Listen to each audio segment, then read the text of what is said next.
2월 23일 월요일. 진정한 능력. 넷플릭스 드라마 캐셔로가 화제입니다. 극중 캐릭터인 공무원 당상웅은 손에 쥔 현금만큼 힘이 세지는 초능력을 얻지만 능력을 쓸 때마다 돈이 사라집니다.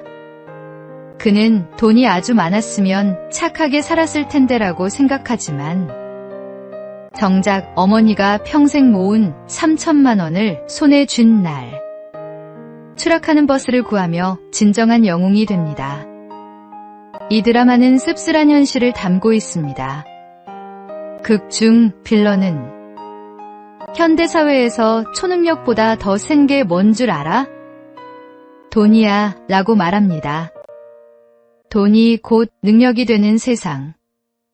그 안에서 자기 것을 써가며 남을 돕는 것이 얼마나 어려운지를 보여줍니다. 성경은 주는 것이 받는 것보다 복이 있다고 말씀합니다.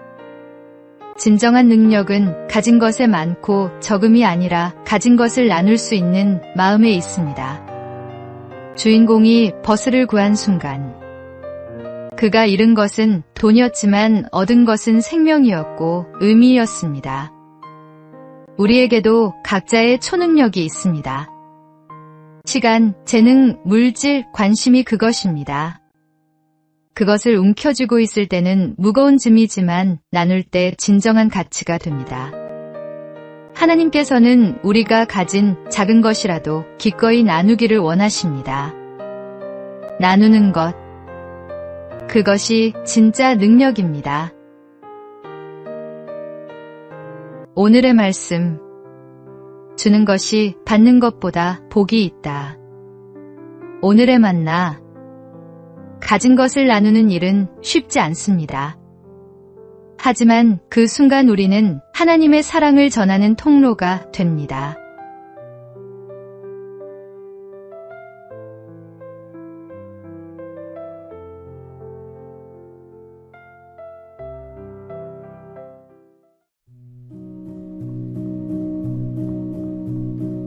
(2월 24일) 화요일.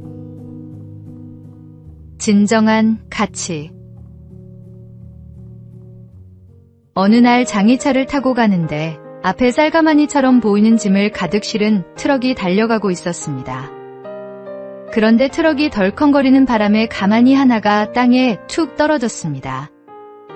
트럭이 그냥 달려가자 장의차 운전사는 차를 급히 세우고 그 가마니를 차에 실으려 했습니다.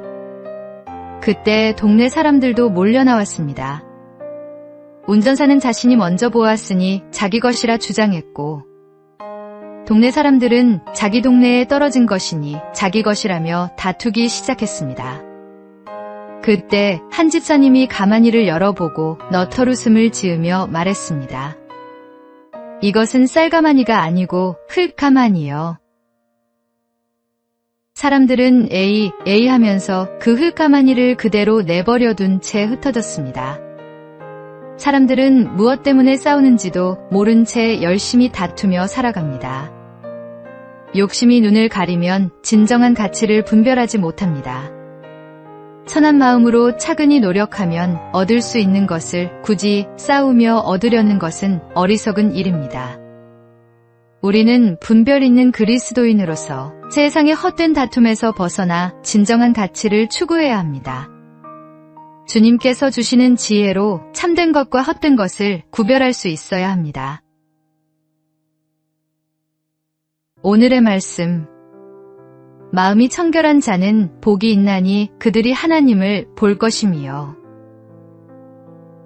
오늘의 만나, 세상의 헛된 욕심에 흔들리지 말고 하나님께서 주시는 지혜로 진정한 가치를 분별하는 삶을 살아가십시오.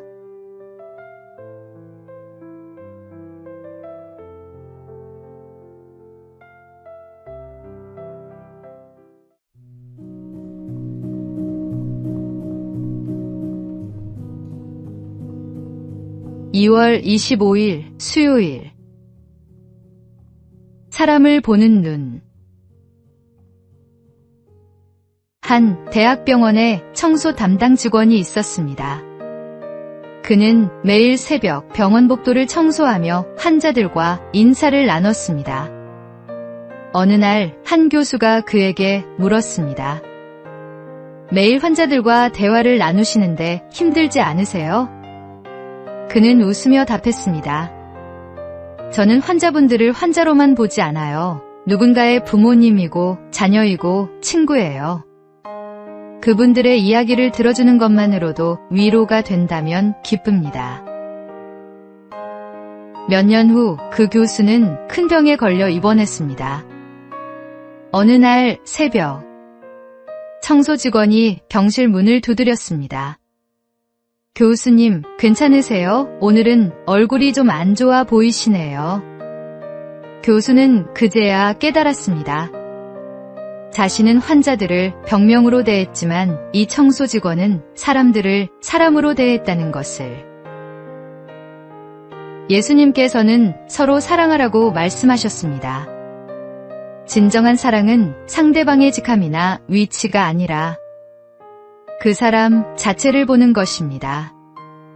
우리는 사람을 만날 때 어떤 눈으로 바라봅니까? 이용할 수 있는 도구로 보는지, 아니면 존중해야 할 인격으로 보는지, 그 차이가 관계의 깊이를 결정합니다. 오늘의 말씀. 각각 자기보다 남을 낮게 여기고 각각 자기 일을 돌볼 뿐더러 또한 각각 다른 사람들의 일을 돌보아. 오늘의 만나.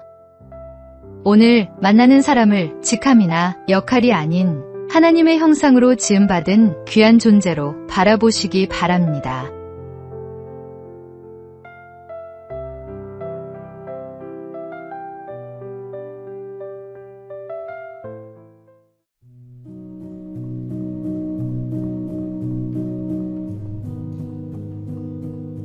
(2월 26일) 목요일. 작은 일에 충성된 자. 한 대기업 인사팀장이 신입사원 면접에서 받은 이력서들을 살펴보고 있었습니다. 화려한 스펙들이 가득했지만 한 지원자의 이력서가 눈에 띄었습니다. 경력란에 편의점 야간 아르바이트 3년이라고 적혀 있었습니다. 면접장에서 팀장이 물었습니다. 편의점에서 3년이나 일했다고요? 지원자가 답했습니다. 대학 등록금을 벌기 위해 야간 근무를 했습니다. 처음엔 단순히 돈을 벌기 위해 시작했지만 어느 순간부터 제 일에 책임감을 느꼈습니다. 진열대 정리, 재고 관리, 손님 응대 하나하나에 최선을 다했습니다. 팀장이 다시 물었습니다. 그게 지금 우리 회사에 입사하는 것과 무슨 상관이 있나요? 지원자는 담담히 대답했습니다. 작은 일에 충실하지 못한 사람이 큰 일을 맡을 수 있을까요? 그는 합격했습니다. 예수님께서도 지극히 작은 것에 충성된 자는 큰 것에도 충성되고라고 말씀하셨습니다.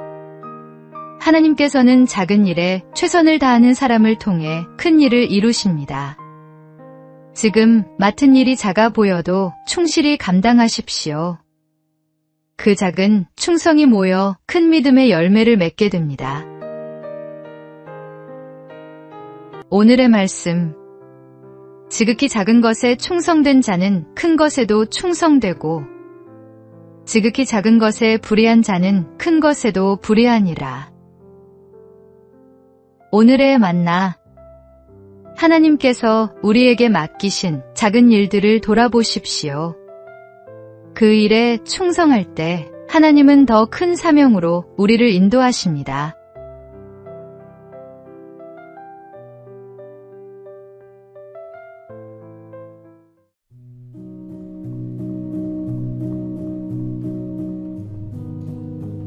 (2월 27일) 금요일. 당신만을 위한 귀. 젊은 부부가 친구들을 저녁 식사에 초대했습니다. 만 1살 된 아기는 2층 침대에 잠들어 있었습니다. 거실에서는 회사에서 있었던 일들을 나누며 즐거운 시간을 보내고 있었습니다. 떠들썩한 웃음과 음악 소리로 집안이 가득했습니다. 그런데 갑자기 젊은 여주인이 얘기하다 말고 자리에서 벌떡 일어나 2층으로 올라갔습니다. 아기의 울음소리를 들었기 때문입니다. 다른 사람들은 아무도 듣지 못했습니다. 모두가 이야기와 음악에 심취해 있었지만 어머니만은 달랐습니다. 어머니이기에 그 작은 울음소리를 들을 수 있었던 것입니다. 하나님도 마찬가지입니다. 우리의 울음소리에 귀를 기울이고 계십니다.